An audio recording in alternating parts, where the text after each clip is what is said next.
રાજુભાઈએ ખૂબ બધા રાજકીય પ્રકારના આરોપો આક્ષેપો અમારી પાર્ટી ઉપર, કરદાકાંડને લઈને બનેલી ઘટના ઉપર બધું જ કર્યું, પણ એમણે એક વાત ગુજરાતની જનતાથી છુપાવી, જે વાત હું તમારા સુધી મૂકવા માંગુ છું કે રાજુભાઈએ આવું પગલું કેમ ભરવું પડ્યું.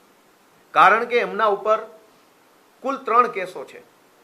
2022ની વિધાનસભાની ચૂંટણીમાં એફિડેવિટ કર્યું, એમાં એમણે 3 કેસોનો ઉલ્લેખ કર્યો છે.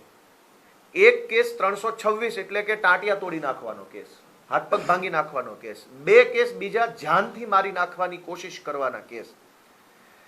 જે ટાંટિયા તોડવાનો કેસ છે એ કેસમાં એમને 2022ની ચૂંટણી પછી 5 વર્ષની સજા પડી ચૂકી છે.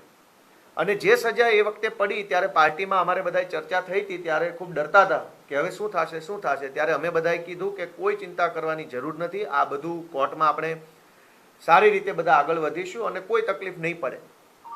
અને બાકીના જે 2 અલગ અલગ કેસ, 307ના 2 કેસ, એ બંને કેસોમાં રાજુભાઈની આજે કોર્ટની અંદર સુરેન્દ્રનગરની કોર્ટમાં મુદત છે. આ હું પુરાવો સાથે લઈને આવ્યો છું. રાજુભાઈ ઉપર જાનથી મારી નાખવાની કોશિશ કરવાના 2 કેસો છે.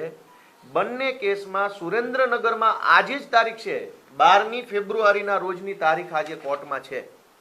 અને કોર્ટમાં શું થવાનું હતું આજે અહીંયા લખ્યું છે, ફાઇનલ આર્ગ્યુમેન્ટ, આખરી નિર્ણય આજે સુરેન્દ્રનગરની સેશન્સ કોર્ટમાં 12મી ફેબ્રુઆરીએ રાજુભાઈ કરપડા, જો અહીંયા આરોપીના નામ લખ્યા છે, ભૂપતભાઈ જીલુભાઈ, ઓરુભાઈ જીલુભાઈ, રાજુભાઈ મેરમભાઈ કરપડા, બાવકુભાઈ અને રામકુભાઈ, આ 5 આરોપી ઉપર જે કેસ છે એ કેસનું સુરેન્દ્રનગરની અદાલતમાં આજે આખરી નિર્ણય થવાનો હતો.